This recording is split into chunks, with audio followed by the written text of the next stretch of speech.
ہمارے متائن ہمارے پاس اس مسئلے پر بے شمار متائن ہیں. اب جناب عمر پر اور ان کے ساتھی صحابہ پر یہ متائن صرف عمر کے لیے مخصوص نہیں ہے. عمر کے ساتھ دینے والے ان کے سپورٹر ان کے ہم فکر صحابہ پر بھی یہ متائن ثابت ہیں. انشاءاللہ ایک ایک کر کے اچھی طرح سے سن لیں.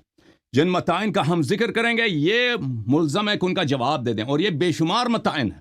جن متائن کا ہم ذکر نہیں کریں گے اور وہ ہمارے متائن ہے ہی نہیں, یہ نسبت دیتے ہیں شیعوں سے اور اس کو جواب دینے کی کوشش کرتے ہیں, وہ ہمارے بحث سے غیر مرتبط ہیں. میرے استدلال کا یہ جواب دے دیں, یہ اس بات کے ذمہ دار ہیں. پہلی بات یہ ہے میرے محترم ناظرین کہ واقعی کرتاس یا حدیث رضیۃ الخمیس میں پہلا بہت ہی واضح ہے کہ اب عمر نے رسول پاک صلی اللہ علیہ وسلم کی معصیت کیا. معصیت اس لیے کیا کہ رسول اللہ صلی اللہ علیہ وآلہ وسلم نے فرمایا ہے کہ قلم و کاغذ لاؤ تاکہ میں وصیت لکھوا دوں, تو اس نے معصیت کی ہے اور مخالفت کی ہے اور ان کے بات کو نہیں مانا ہے اور کہا ہے کہ ہمارے پاس تو کتاب اللہ ہے, کتاب اللہ کافی ہے. اس کے اس بات کو سیکھ کر دوسرے صحابہ بھی کچھ اس کے ساتھ مل گئے اور انہوں نے مخالفت شروع کی. وہاں پہ آوازیں بڑھ گئیں, وہاں پہ رسول پاک صلی اللہ علیہ وسلم کو گالی دیا گیا اور وہاں پر ان کو حجر اور ہذیان کی نسبت ان سے دی گئی. یہاں پر میرے محترم ناظرین پہلا ہمارا طعن معصیت الرسول صلی اللہ علیہ وآلہ وسلم کہ عمر نے مخالفت نبی صلی اللہ علیہ وسلم کی ہے, معصیت نبی صلی اللہ علیہ وآلہ وسلم کی ہے, اور معصیت نبی صلی اللہ علیہ وسلم بلا شک بلا ریب یہ فسق ہے, اس میں کوئی شک ہی نہیں ہے. اور معصیت کے بہت سارے اقسام ہوتے ہیں. ایک معصیت غیاب میں ہوتا ہے, ایک معصیت حضور میں ہوتا ہے, ایک معصیت جزئی مسائل میں ہوتا ہے, ایک معصیت ان امور میں ہوتا ہے جن میں پورے دین کی صلاح ہے اور پورے اسلام کی بقا ہے اور امت کی نجات ہے. جس مسئلے میں عمر بن الخطاب نے رسول اللہ صلی اللہ علیہ وسلم کی معصیت کی ہے وہ یہ ہے کہ ان کے حضور میں, ان کے گھر میں بیٹھ کر, ان کے آنکھ میں آنکھ ڈال کر معصیت کی ہے. اور یہ معصیت نہ صرف معصیت ہے بلکہ مخالفت رسول صلی اللہ علیہ وسلم, توہین نبی صلی اللہ علیہ وسلم. توہین اس طرح کہ جب وہ فرماتے ہیں ایک بات کو آپ مخالفت کر رہے ہیں, ان کے حضور میں کر رہے ہیں. اس کی کراہت اور اس کی نکارت بہت ہی شدید ہے, اس سے کہ ان کے غیاب میں ابھی ہم 1000 سال کے بعد کوئی گناہ کریں, کوئی نبی صلی اللہ علیہ وسلم کی کوئی ایسی حکم کو نہ مانے, اور پھر کس مسئلے میں پورے امت کی نجات ہے, پوری امت کی امان ہے ضلالت و گمراہی سے. ملاحظہ کریں میرے محترم ناظرین, کتاب بخاری چاپدار احیاء التراث العربی ان کے صحیح ترین کتب سے حدیث ملاحظہ کریں, حدیث نمبر 4432. عبداللہ ابن عباس کی حدیث ہے محترم ناظرین. کیا کہتا ہے عبداللہ ابن عباس؟ قال لما حذر رسول اللہ صلی اللہ علیہ وآلہ وسلم, رسول اللہ صلی اللہ علیہ وسلم جان دینے لگے تھے. اگر اس شخص کے دل میں محبت رسول صلی اللہ علیہ وآلہ وسلم ہوتا, حب رسول صلی اللہ علیہ وسلم ہے, ایک نبی صلی اللہ علیہ وسلم نے پوری سردار انبیاء نے اسلام کی خدمت کیا, ان لوگوں کو شرک اور کفر سے نجات دیا. حذر النبی صلی اللہ علیہ وسلم, ان کے احتضار کا وقت ہے, جان دینے کا وقت ہے. دوسرے روایت میں شدید درد میں مبتلا ہیں, انہوں نے خود کہا تھا کہ میں مر جاؤں گا, اس سے کچھ دن پہلے فرمایا تھا کہ میں دنیا سے جانا, ان کا موت تو یقینی ہے. اب انہوں نے فرمایا کہ کیا فرمایا, وفی البیت رجال, اور وہاں پہ کچھ لوگ تھے, حلمک اکتب لکم کتابا لا تذلوا بعدہ, کتاب لے کے آؤ تاکہ میں ایسی کتابیں دوں کہ میرے بعد تم کبھی گمراہ نہ ہو جاؤ گے.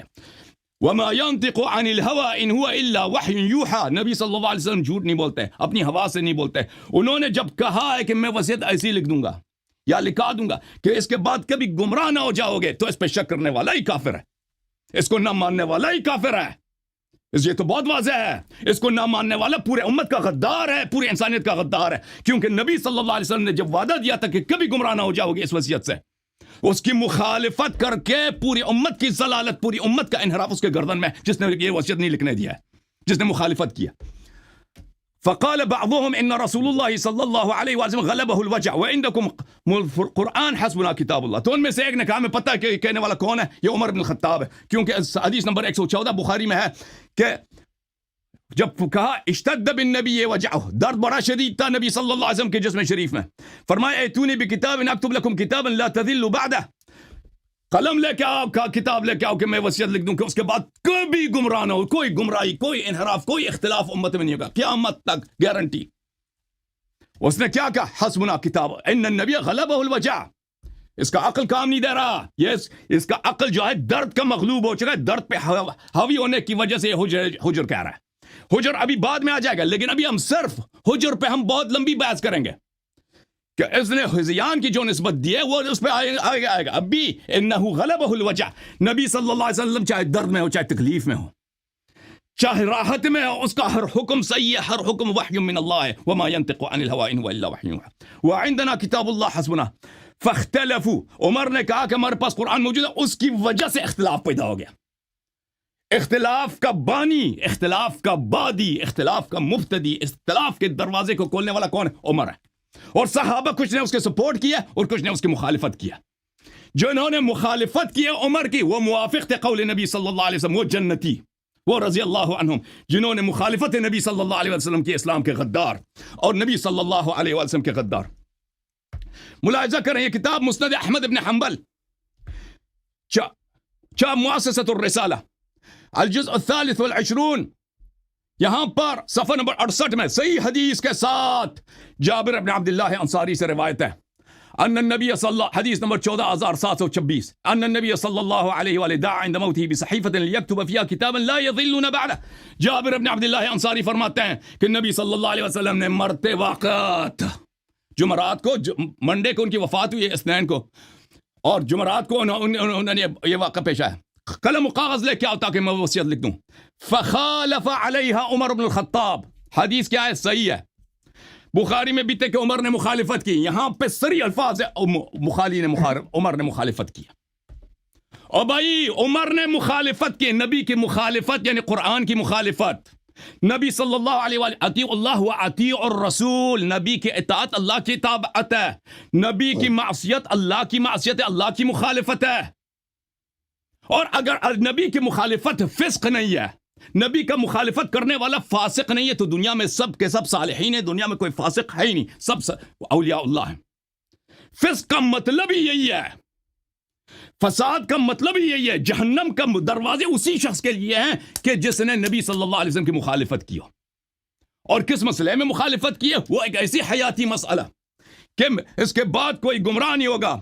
ملاحظہ فرمائے، قرآن مجید فرقان حمید، اللہ رب العزت کا ارشاد ہے، انما كان قول المؤمنین اذا دعوا الى الله ورسوله ليحكم بينهم ان يقولوا سمعنا واطعنا واولئك هم المفلحون۔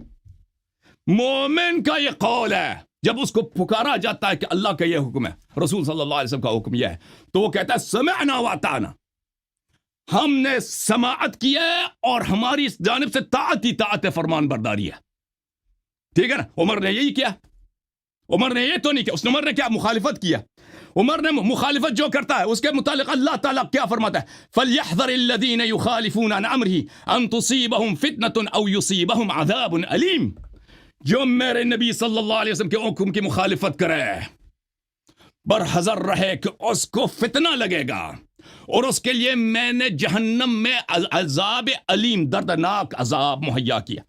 اب محترم ناظرین، 2 اور 2 4 ان کے کتاب سے میں نے ثابت کی، نبی صلی اللہ علیہ وسلم کے آخری ایام میں عمر اپنے خطاب اپوزیشن گروپ کے سردار تھے۔ حزب کس سے مخالفت؟ نبی صلی اللہ علیہ وسلم سے مخالفت میں کے سردار ہے، لیڈر ہے اپوزیشن، حزب اختلاف کے، اپوزیشن پارٹی کے یہ مخالف ہیں۔ نبی صلی اللہ علیہ وسلم اپوزیشن لیڈر کو چھوڑے ہیں، جو اپوزیشن لیڈر نہ بھی ہو، اپوزیشن کرے، مخالفت کرے، قرآن کہہ رہے وہ جہنمی ہے۔ اب بھائی تو عمر، یہ قرآن سب کے لیے نا، یہ تو نہیں عمر کو چھٹی ہے۔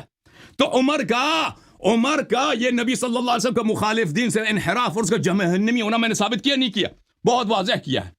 وما كان لمؤمن ولا مؤمنة إذا قضى الله ورسوله أمرا أن يكون لهم الخيارة من أمرهم ومن يعص الله ورسوله فقد ضل ضلالا مبينا۔ کہ اگر اللہ اور رسول کو یہ حکم دے دیں تو کسی مومنہ کو کوئی آپشن نہیں ہے سوائے اطاعت کے۔ اللہ اور رسول صلی اللہ علیہ وسلم جب حکم دیتے ہیں تو اس میں آپ کو اختیار نہیں ہوتی کسی بات کی، کہ اس کے سامنے آپ کہتے ہیں کہ کتاب اللہ کافی ہے، وصیت کی ضرورت نہیں ہے، اور کوئی آپشن نہیں ہے سوائے اطاعت کے، سمعنا اور اطعنا کہنے کے۔ ومن یعص اللہ ورسولہ، اور جو اللہ اور رسول کی اطاعت کرے، فقد ضل، بے شک وہ گمراہ ہے۔ کیسا گمراہ؟ واضح گمراہی۔ تو پتہ چلا نا صحابہ کا ٹولہ جس کا لیڈر عمر بن الخطاب ہے، یہ ضل ضلالا مبینہ کیسے نہیں ہے؟ شیخ صاحب ہمارا جواب دے دیں۔ یہ قیامت تک نہ یہ اور نہ ان کے اکابر علماء، ازہر، لاہور، پاکستان، کراچی، مکہ مکرمہ، مدینہ منورہ، بغداد کے علماء سب کانفرنس رکھ دینا، یہ 5 منٹ کے استدلال، 10 منٹ کے استدلال کا قیامت تک جواب نہیں دے سکیں گے، نہیں دے سکیں گے کوئی سوائے یہ کہ جھوٹ بنا دیں کوئی ایسے غلط بات بنا دیں. اچھا پہلا جو عمر ابن الخطاب پہ ہم واضح طور پر طعن ہمارا کیا ہے, اس نے معصیت نبی صلی اللہ علیہ وسلم کیا, اور معصیت نبی صلی اللہ علیہ وسلم کا حکم کیا میں نے بتا دیا. دوسرا اس کے پاس طعن کیا, وہ دوسروں کا لیڈر بن گیا, اس نے اس بات کا ابتدا کیا. عمر نے اس باب کا خاموش ہیں, عمر نے اس باب کا ابتدا کیا, اس نے مخالفت کی ہے, تو دوسرے صحابہ نے اس سے سیکھا ہے, اس کے پیچھے چل پڑے. تو دوسرے صحابہ کا گناہ بھی ابو بکر عمر پر ہیں جنہوں نے وہاں پہ مخالفت نبی صلی اللہ علیہ وسلم کی کیونکہ اس کا لیڈر تھا. تیسرا طعن ہمارا یہ ہے کہ یہ مخالفت حضور نبی صلی اللہ علیہ وسلم میں ہوئے. شیخ صاحب ایک طعن کبھی جواب نہیں دے سکو گے, ایک کبھی نہیں جواب دے سکو گے, مگر یہ کہ غلط باتیں کہہ دو, جھوٹ باتیں کہہ دو, سچ کہہ کر ایک طعن کبھی جواب نہیں دے سکو. تیسرا طعن سن لو. تیسرا طعن نبی صلی اللہ علیہ وسلم کے بارگاہ اقدس میں, ان کے سامنے ان کے آنکھ میں آنکھ ڈال کر مخالفت کیا. اس طرح کی مخالفت کرنا توہین ہوتی ہے, کسی بھی لیڈر کی, کسی بھی بزرگ کی توہین ہے. پیچھے اگر آپ مخالفت کریں چلیں, لیکن اس کے بارگاہ میں مخالفت کریں, یہ کیا ہے میرے موت, اس کی توہین ہے. نبی صلی اللہ علیہ وسلم کا توہین کرنے والا کافر ہے, اس میں کوئی ابہام ہی نہیں ہے, سب کا اجماع ہے. اور پھر اس کے بعد کلمہ حجر بھی بولا, وہ الگ بات ہے. کلمہ حجر بنفسی ہی کفر ہے. کلمہ حجر یا انما یحجر رسول اللہ, اس کی میں ابھی بات نہیں کر رہا. مخالفت خود اہانت ہے, اس کی بات کر رہا ہوں. چوتھا طعن, اس نے خود بھی مخالفت کی, دوسروں سے بھی مخالفت کرائی ہے جو صحابہ اس کے پارٹی میں تھے, تو ان کا لیڈر یہ بھی بنا, ان کا گناہ, ان کا وزر بھی عمر کے گردن پر ہے. پانچواں طعن, نبی صلی اللہ علیہ وسلم کے گھر میں بیٹھ کر آواز بلند کر کے, ان کی طاعت نہ کر کے, ان کے سننا, ان کے فرمان کے مقابلے میں کہنا کہ ہمارے پاس تو کتاب ہے, اس طرح مخالفت کرنا, یہ اذیت رسول صلی اللہ علیہ وآلہ وسلم ہے. اذیت رسول صلی اللہ علیہ وآلہ وسلم کفر ہے. قرآن مجید میں اللہ رب العزت کا ارشاد ہے, ان الذین یؤذون اللہ ورسولہ لعنہم اللہ فی الدنیا والآخرہ وعد لہم عذابا مہینا. آپ مجھے سمجھا دو شیخ صاحب کیسے اذیت نہیں ہے.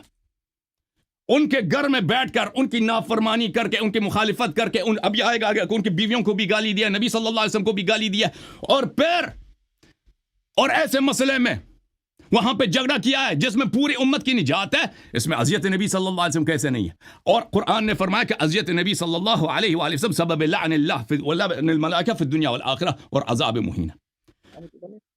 چھٹا طعن, عمر لیڈر بنا دوسروں کا, خود بھی اذیت کی نبی صلی اللہ علیہ وسلم کی, دوسروں سے بھی کرا دی. وہ صحابہ, سب صحابہ نہیں, وہ صحابہ جو اس کے پارٹی میں وہاں پہ تھے, جہاں جو نبی صلی اللہ علیہ وسلم کے فرمان کے مخالف تھے, ان سے بھی اذیت کرائے. تو ان کا گناہ بھی عمر پر ہے, ان کا گناہ, کیونکہ اس نے ابتدا کیا, اس نے آغاز کیا, یہ ان کا سرٹولہ تھا. اچھا اگلا,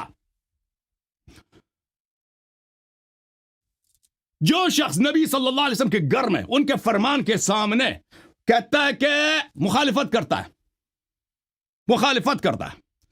ساتواں طعن اچھی طرح سے سن لیں, معصیت کرتا ہے, مخالفت کرتا ہے, آواز بلند کرتا ہے, اس کا پتہ چلا کہ اس کو اللہ سے کوئی ڈر نہیں ہے, اور روز جزا پر بھی ایمان نہیں ہے اس کا. اگر ایمان ہوتا, اللہ پہ, اللہ سے خوف ہوتا, روز قیامت سے, روز حساب سے ڈر ہو, تو اس طرح اقدام کوئی نہیں کرتا. بھائی نبی صلی اللہ علیہ وسلم کے گھر میں بیٹھ کر ان کے مخالفت کر کے, ان کی, ابھی میں نے واضح جابر کے الفاظ دکھا دی کہ اس نے مخالفت کی, معصیت کی ہے, توہین کی ہے, ٹھیک ہے نا. یہ پتہ چل جاتا ہے کہ اس کے دل میں نہ اللہ کا خوف ہے, نہ روز قیامت ہے کا ہے, اور یہ نبی صلی اللہ علیہ وآلہ وسلم سے اللہ سے نہیں ڈرتا, اور یہ مخالفت ہے نبی صلی اللہ علیہ وآلہ وسلم کے متعلق. قرآن مجید فرماتے ہیں, الم یعلموا انہ من یحادد اللہ ورسولہ, یہ نہیں جانتے جو لوگ اللہ اور رسول کی مخالفت کرتے ہیں, فان لہ نار جہنم خالدا فیہا ذلک الخزی العظیم. مخالف نبی صلی اللہ علیہ وسلم کے لیے نار جہنم ہے, اور یہ خزی عظیم ہے. اور آٹھواں طعن یہ ہے کہ اس نے خود بھی مخالفت کیا, اس نے خود بھی اس بات کا ثبوت دیا ہے کہ یہ اللہ اور روز قیامت سے نہیں ڈرتا, روز قیامت پہ